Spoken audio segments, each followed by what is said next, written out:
Assalamualaikum warahmatullahi wabarakatuh. Hamda wa syukralillah, salatu wassalamu ala rasulillah, amma ba'da. Pemirsa dimanapun berada, alhamdulillah kita berada di bulan suci Ramadan, yang mana bulan Ramadan ini adalah bulan yang dianugerahkan oleh Allah untuk umat Rasulullah Sallallahu Alaihi Wasallam. Rasul menyampaikan, Inna Rajaba syahrullahi wa sya'bana syahri wa ramadana syahru ummati.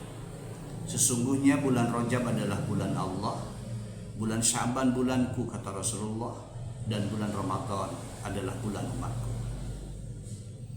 Ketika umat Rasulullah Sallallahu Alaihi Wasallam merasa bahwa bulan ini adalah anugerah, tentu umat Rasulullah tidak akan menyia-nyiakan Ramadan yang sangat istimewa ini.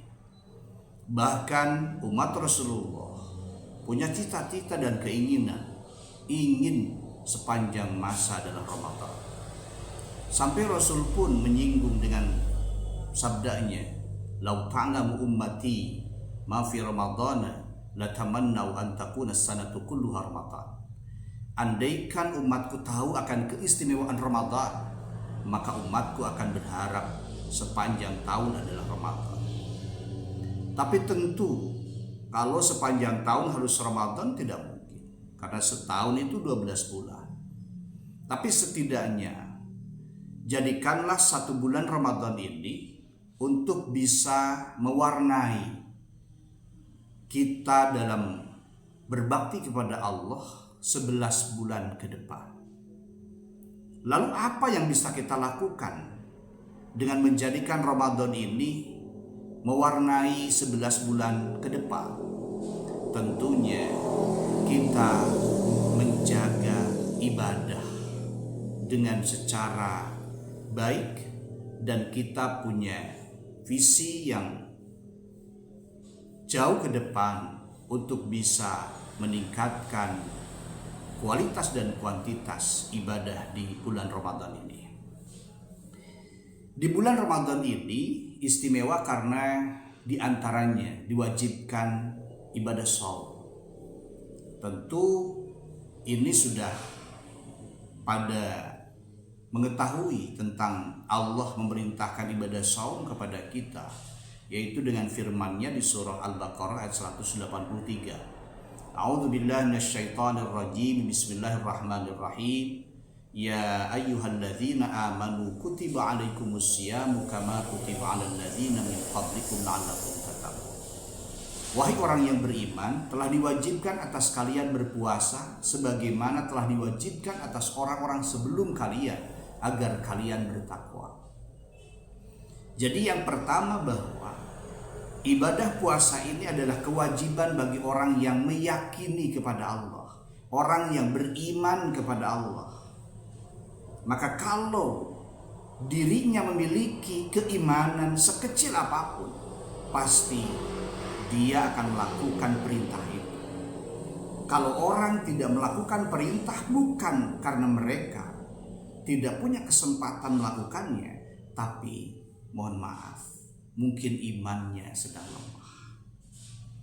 Maka mintalah kepada Allah agar kita diberikan kekuatan iman untuk bisa menerima perintah Allah, termasuk di dalamnya adalah ibadah puasa.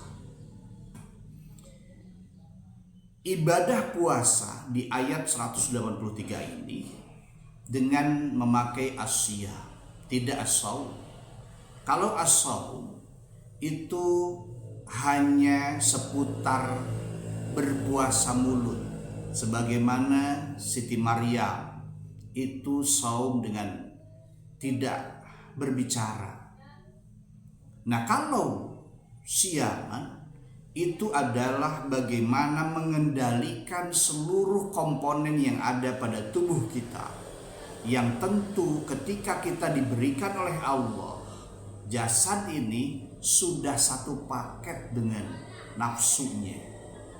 Maka sesungguhnya nafsu ini adalah bagian terpenting untuk kita kelola agar kita mampu menjadikan kita sebagai hamba yang meningkat posisinya derajatnya di sisi Allah Subhanahu wa taala.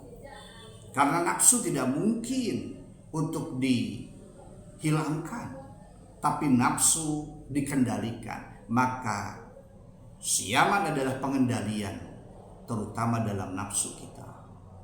Karena jasad kita seperti mata punya nafsu, telinga punya nafsu, lisan punya nafsu, seluruhnya punya nafsu.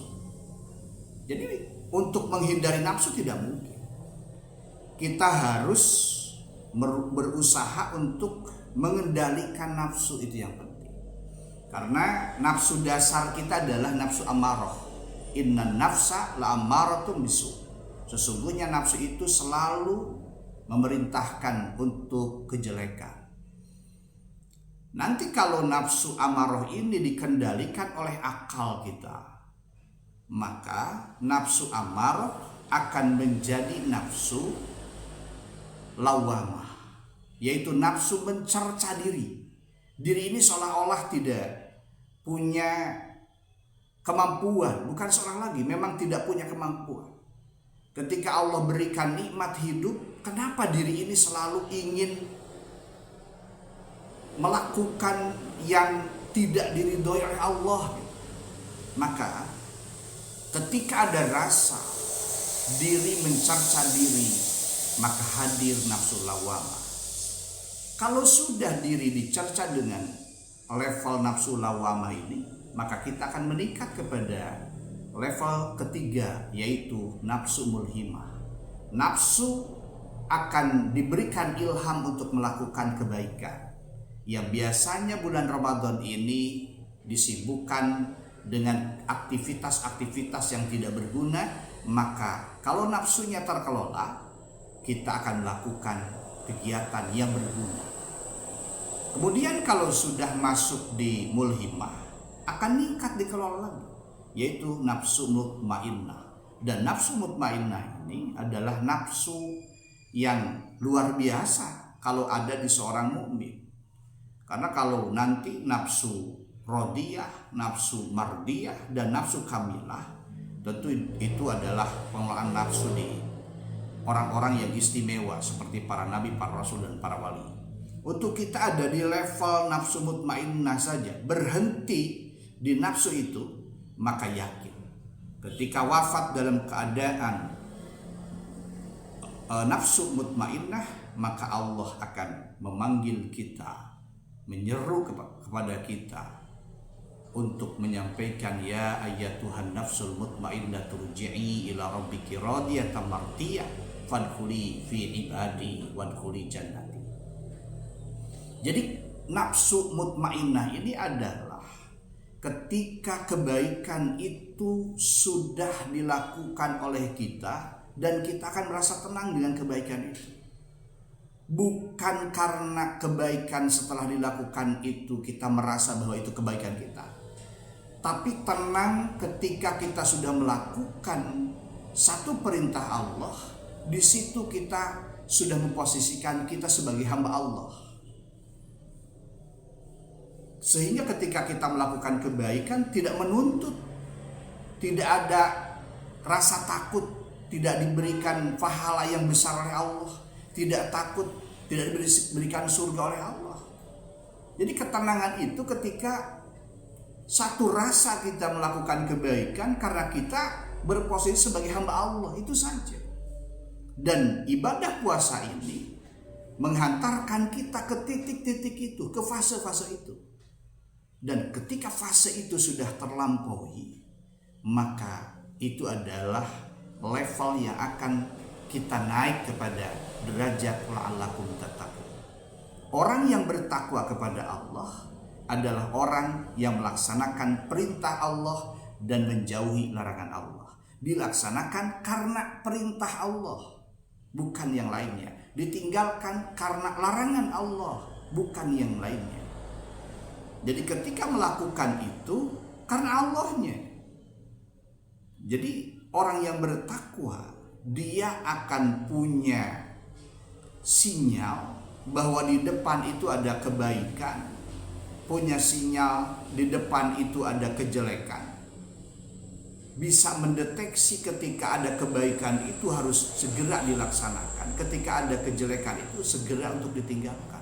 Sehingga orang yang bertakwa bukan orang yang tidak melakukan yang haram, tapi orang yang bertakwa adalah orang yang menghindari makruh karena takut terjerumus kepada haram.